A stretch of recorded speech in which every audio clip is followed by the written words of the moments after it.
Sino ang nag-cite ng contempt sa'yo? Ang nag-cite sa kanta sa Senado si Gordon. Ang nag-cite ng contempt sa kanya, yun nga si Akop mismo yung taga-tanong doon.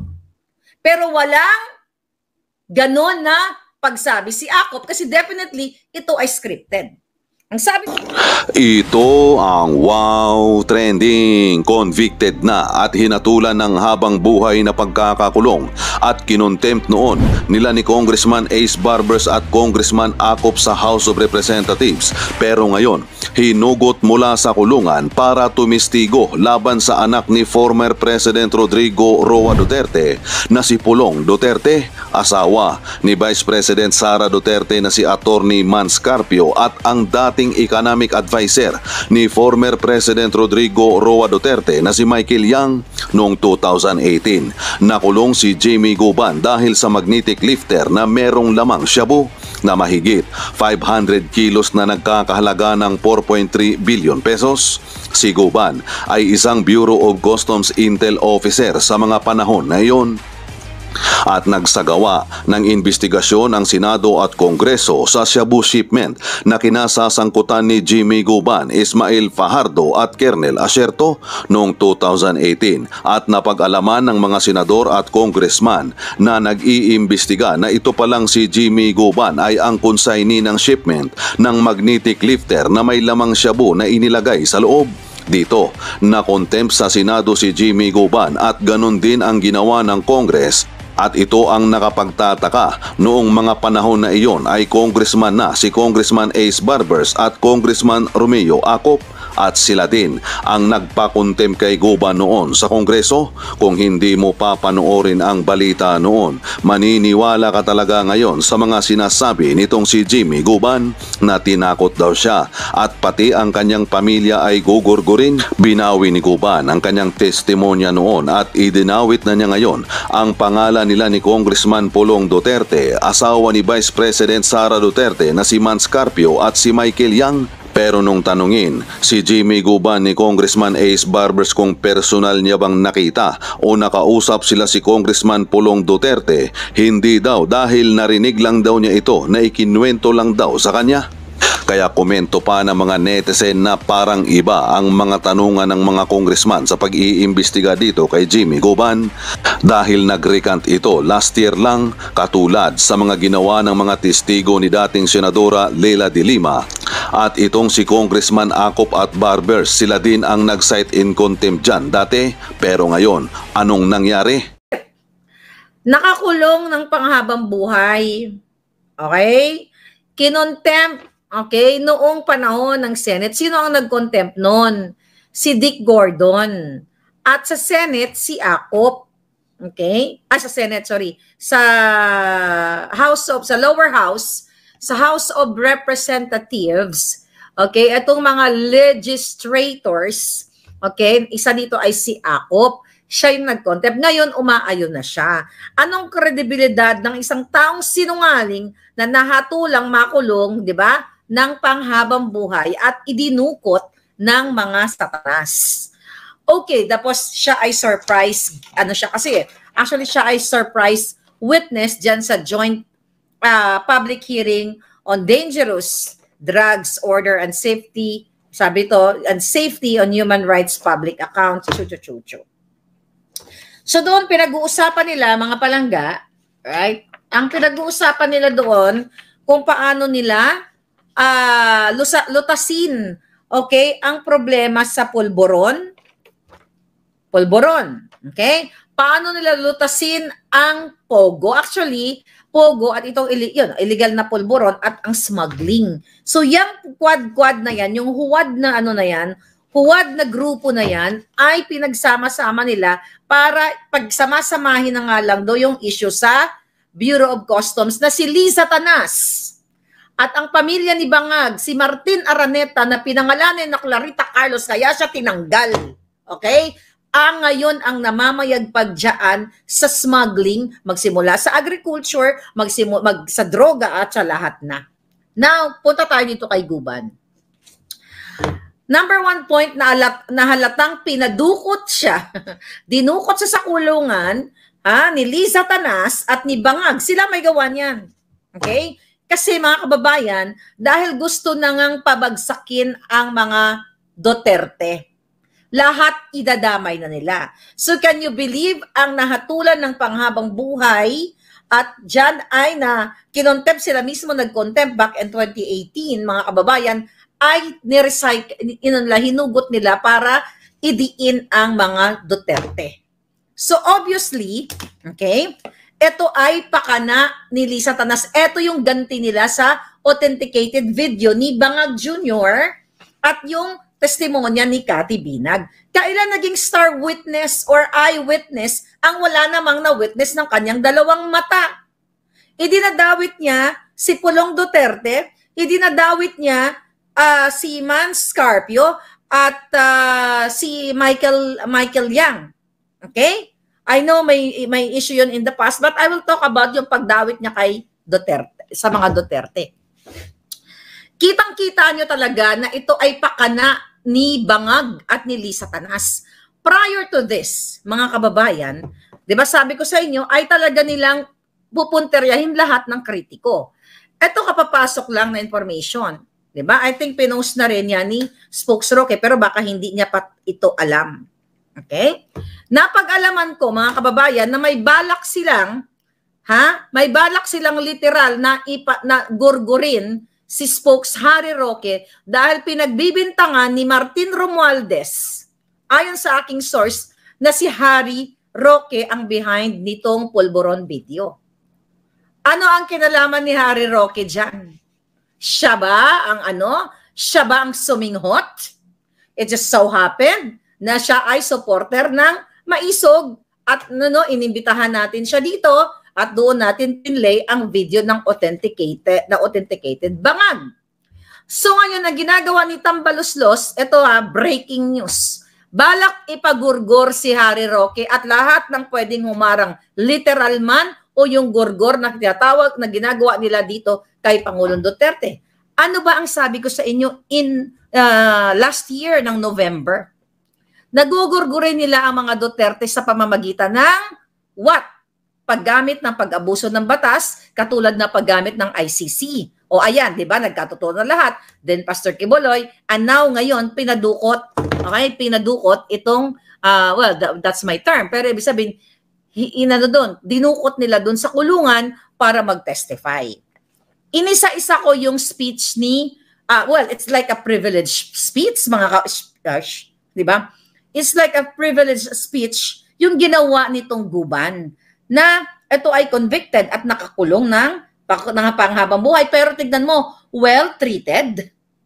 You have to be smarter than Bangags, mga kababayan. Well-treated, then kompleto ang gear, di ba? At mamaya babasahin ko yung kanyang privileged speech bago nagkaroon ng mga interpellation doon. Pansinin ninyo, walang nag-o-oppose sa kanya. And the way na magsalita siya, parang kontrolado niya yung crowd. Sobrang high pitch ng boses. Natandaan ninyo si Spokes Harry Roque? Nagsasalita, di ba, doon sa the same committee na yon? Ano ang sabi ng mga Jutang Genemes? Ano ang sabi ni, Gatchalian? Okay? Nung mataas ang boses ni Harry Roque, ipapakontempt nila. Pero to all pitch, na kontrolado niya yung crowd. Ibig sabihin, alam ng bilanggong ito na ay protected siya ng mga huwad na committee. Bakit ka mo? Yan, naka-vest, naka-bulletproof. Nung si Morales ang nag-testify na si Lisa Tanas at si Kumar, okay, at narinig nyo mismo, hindi nga galing kay Morales narinig nyo mismo sa video na pwede siyang ipagurgor, ipategi, okay, ni Lisa Marcos at ni James Kumar based on yung si Picoy, 'di ba? Nung nandoon siya sa yung nandoon sa video. Na narinig ng buong bayan.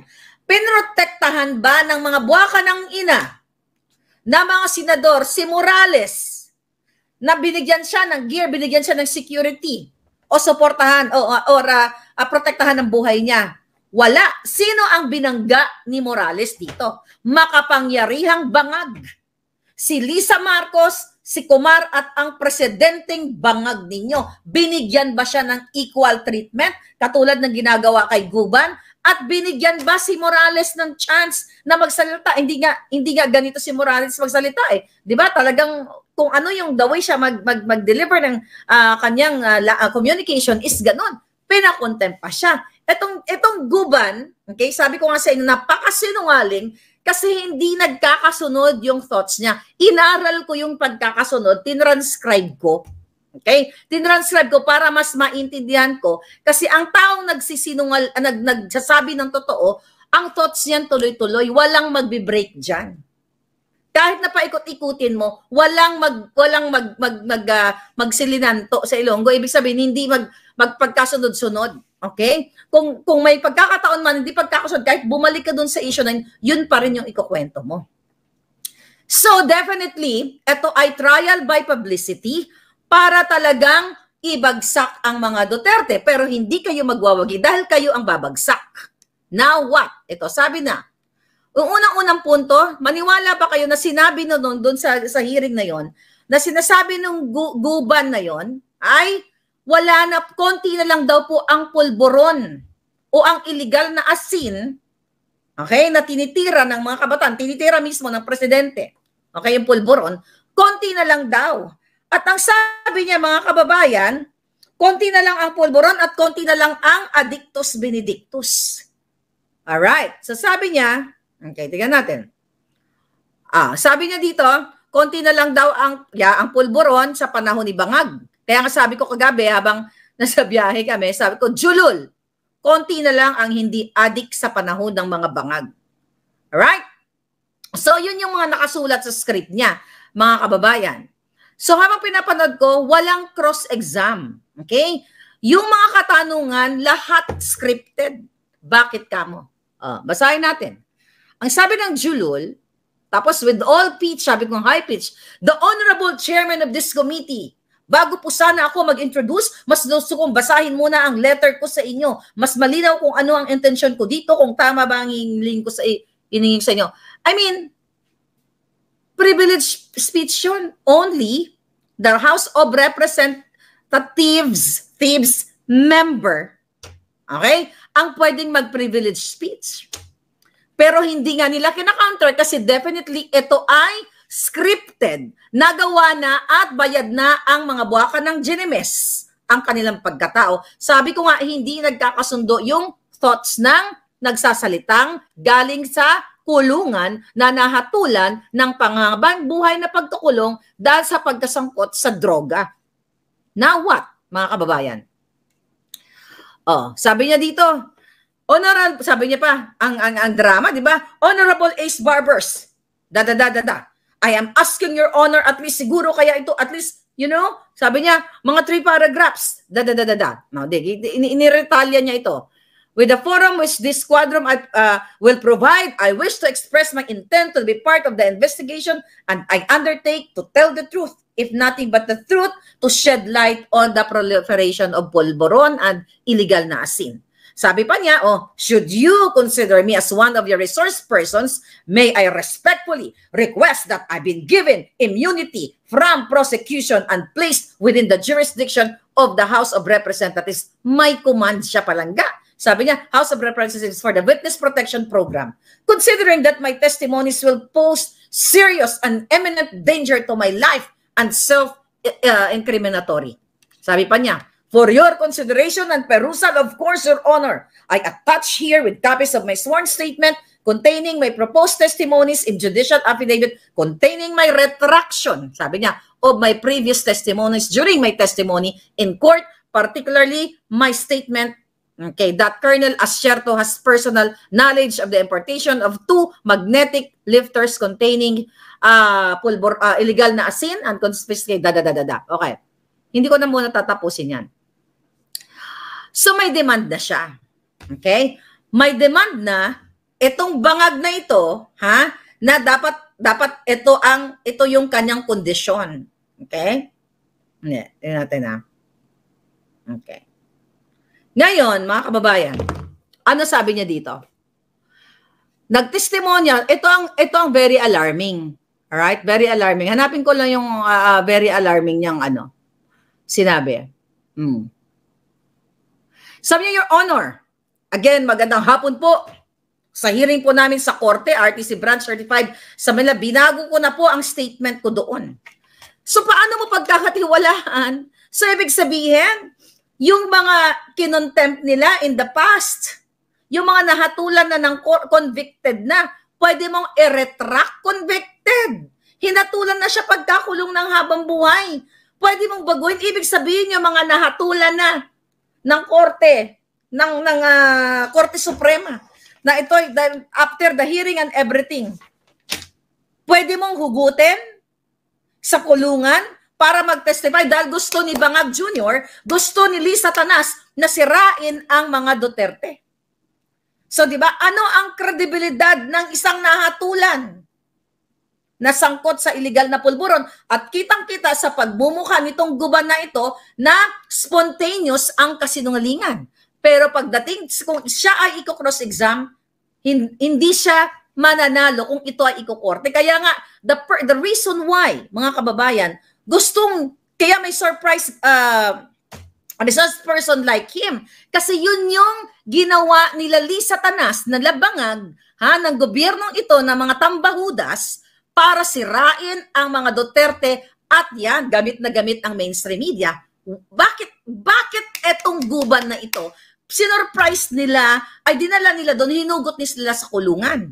Samantalang itong si Cathy Binag, babae, matapang na naglabas ng kanyang testimonya, siya ang tunay na star witness, eyewitness, na nakita niya na inabutan siya o inalok siya ni Lisa Tanas ng illegal na pulburon at nakita niya ng maraming beses na ang presidenteng authenticated bangag dito sa Amerika ay sumisinghot, pero dinedma ng huwad na kumiting ito. Kasi itong huwad na kumiting ito ay kasabwat ng gobyernong bangag. Bakit bibigyan ng privileged speech na no interruption at all? Etong convicted. At kinontempt din nila in the past. So ibig sabihin, tanungin ko kay Akop, ibig sabihin, julul ka. Kung yan ang naratibong tignan natin, na nagkamali ka, Akop, bakit hindi mo sabihin sa taong bayan na nagkamali ka, kinontempt mo tong julul na si Guban? Ano ngayon naniniwala? Kayo na what nakakagalit talaga mga pagkababayan dahil ginagawa kayong tanga. Alright? Ano ang sabi dito niya? Tignan natin. Basahin to natin ng tuloy-tuloy. Your Honor, again, magandang hapon po sa hearing po namin sa Korte sa RTC Branch 35 sa Manila. Binago ko na po ang statement ko doon. Okay? O, di ba? Binago niya. Nang ngayon ko rin po, may ilalabas po ako kung bakit ko po tinuro si Colonel Asierto para mag-disguise ako. Para mag-disguise na tinuro lang daw niya si Asierto kasi nga, di ba sabi niya, ginigipit daw siya o tinatakot siya. Sabi niya, pero mas mabuti po na ikwento ko na ang sunod-sunod para po malaman ng taong bayan at mga kagalang-galang mga kongresista, putang na kagalang-galang mga buwaka ng inang salot sa bayan na lumalamon ng pera ninyo at nagdanakaw. Sabi niya dito, dahil ako po ngayong August 7, 6 years na po ako simula nung nahuli po yung magnetic lifter na yon sa custom. Sabi niya, September, I think, kung di po ako nagkakamali, was 6 years when I was cited in contempt in the Senate. Kaya pag binilang ko po, halos 6 years na po akong listen to this statement na pinahihirapan sa kulungan. Sabi niya, hindi ko po mailabas ng todo ang aking hinaing dahil sa Senado pa lang, pagkahuli po namin ng magnetic lifter sa custom, pagdating po sa Senado, tinutukan po ako ni Poncio Pilato. Okay? Yun ang sabi niya, tinutukan daw siya ni Poncio Pilato. So, kung itong mga, kung itong mga kongresista, okay, itong mga legislators, kung may matino, dun pa lang, cut. Okay, kung ako nandun, cut. Okay, tumigil ka muna. Sino yung tinutukoy mong Poncio Pilato? Nakikinig sila, di ba? Nakikinig yung mga kongresista. Walang interruption. Kasi parang privilege speech nga eh. Diba, sino yung Poncio Pilato na sinasabi nitong Guban? Bakit walang nag-stop sa kanya, nag-interrupt sa kanya, or nag-cross-exam? So definitely, magkakasabot itong mga buwakan ng inang to. Okay? Tapos sabi ng Guban, yan po ang totoo. Nahuli po namin ang magnetic lifter with the illegal na asin sa Manila Container Port together with PIDEA. Then kasama ko po si Colonel Fardo, Director of NCR, PIDEA. Kasama po namin si Colonel Asierto. Kami po ang nagbuo nito para mabuo ang lahat at maayos at mahuli ang illegal na pulburon. Sabi niya, dahil dyan po, sa utos din sa akin ng director ng CIS where I belong. Sabi niya pa, ako nga po pala si Jimmy Guban. Sabi niya, intelligence officers ng Bureau of Customs before. Sabi niya, eto, listen to this. Then I was also designated as the Chief OIC of the CIS, Port of Manila. Sabi niya, ako ngayon si Jimmy Guban with prison number dadadadada. Masama po pala manghuli ng illegal na asin o pulburon sa loob ng Bureau of Customs. Sabi niya, sumusunod lang po ako sa utos ng pamunuan dahil noon ay katatapos lang at natanggal itong pinuno ng Bureau of Customs. Pinalitan na galing sa PIDEA. Sabi niya, ng pangalanan ay si Commissioner Isidro La Peña. Sabi niya, during that time, operatiba na po ako, organic po akong operatiba ng Customs and Intelligence. Dahil lang palangga. Okay? Sabi niya dito. Napakasinungaling nito mga kababayan. Okay? Napakasinungaling ng julol na ito dahil dito kitang-kita mo na talagang ito ay hinugot nga lang sa kulungan para sirain ang mga gusto nilang sirain dahil ang purpose nga nila Tambahudas at ni Liza Tanas at ni Bangag ay sirain ang mga Duterte, mga kababayan, mga palangga. So ngayon, ang eksena is ganito. Okay.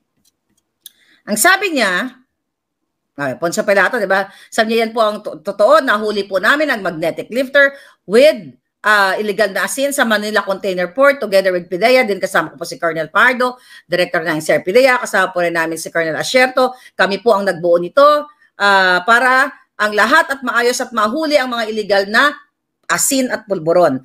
Dahil yun po ang utos sa akin ng Director ng CIS where I belong. Ayan, basa ko na pala to. Sabi niya, ito, masama po pala manghuli ng illegal na pulburon o asin sa loob ng Bureau of Customs. Sumunod lang po ako sa utos ng pamunuan dahil noon ay katatapos lang natanggalin ang pinuno ng Bureau of Customs na pinalitan galing sa PIDEA ng pangalan ay si Commissioner Isidro La Peña. Sabi niya, during that time, okay, operatiba na po ako, organic po ako operatiba ng Customs and Intelligence and Investigation Service. That is 17 years. Marami pong inutos sa akin. Marami pong reports na nare-receive namin na still nandoon ang mga tao. Ito, listen to this. Na still nandoon ang mga tao ng First Family. Referring to the Duterte. Sabi niya, at pati sila ay naging impluwensya. During their first few months, marami na pong nawawalang containers sa Port of Manila, Tuguluan, MICP, missing. Even in our intelligence report, we receive only about 7 to 10 containers loaded with illegal na asin. Isa po itong magnetic lifter, sabi na isuswing nila. Ito, nahinabol namin, inayos ko, at in the time na nakuha po namin positibo na joint press release ng BOC Commissioner at DG ng PIDEA sa loob ng Bureau of Customs. Sabi niya, it was good accomplishment. Sabi niya, Your Honors, pagdating po sa Blue Ribbon Committee, nagbago. Sabi niya, the night before the Senate, Blue Ribbon Committee may tumawag sa akin. Okay, sabi niya, hindi ko kilala, nag-ring ang cellphone, another ring, may kasunod na nag-text, nagpakilalang si DS Mangawang or our deputy collector during that time sa Port of Manila. Sabi niya, nagpakilalang siya, ito kasi gusto kong tutukan, nagpakilalang siya, kaya siya sinagot ko. Pero hindi ko kami yan magkaibigan as an employee of the Bureau. Sinabi niya na tumawag sa iyo si paring Benny. Okay? Kausapin mo, Benny Antiporda. Sabi niya, I am referring to Benny Antiporda. Kausapin mo kung ano pa ang magagawa sa kargamento. Okay? Para daw, utusan siya na wag ituluyan na ulihin o ilabas or whatever. Yun ang dating dito. Sabi niya, sinagot ko sapagkat siya, sabi niya, Madam, sorry, trabaho ito. Huli na yan, accomplishment niyan. Ito, sabi niya pa, mga kababayan, ito, nag-ano siya. Your Honors, sabi niya, pagdating po sa Senado sa Blue Ribbon Committee, nag-hearing, after the hearing, sinight ka agad ako in contempt. I was cited in contempt. Sabi niya. Kaya nga doon sabi ko, nung time na yon, kung ako ang nag-interpolate doon, Sasabihin ko sa kanya, stop! Sino ang nag-cite ng contempt sa'yo? Ang nag-cite sa kanta sa Senado si Gordon. Ang nag-cite ng contempt sa kanya, yun nga si Akop mismo yung taga-tanong doon. Pero walang ganon na pagsabi si Akop kasi definitely ito ay scripted. Ang sabi nitong Guban, dinala ko kaagad ako doon sa kwarto. Gusto kong magpahinga. Wow. Oh. Tingnan mo to ito yung statement na to. So, nung kinontempt siya, dinala po kaagad ako sa kwarto. Alright, listen to that. Dinala po agad ako sa kwarto, gusto ko pong magpahinga. Ano ang correlation nang dinala ko po ako agad sa kwarto, gusto kong magpahinga? You mean, pag-cite ng contempt sa'yo, sige, pupunta na ako dun sa kwarto. Maybe I can ask Agent Morales kasi siya ay na-contempt din dyan sa Senado. Di ba? Kung ano itsura ng kwarto, well, doon na-explain na pala ni Agent Morales sa akin na isang square lang na kwarto na, walang gamit and everything, igaan lang, Okay, tuloy natin. Sabi niya, dinala po agad ako doon sa kwarto. Gusto kong magpahinga. Putang ina, ano ang correlation sa dinala ka sa kwarto, gusto mong magpahinga?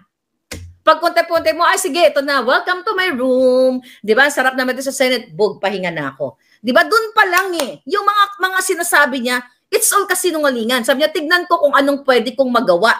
Dahil mali pala ang trabaho, na magtrabaho ng tama. Okay?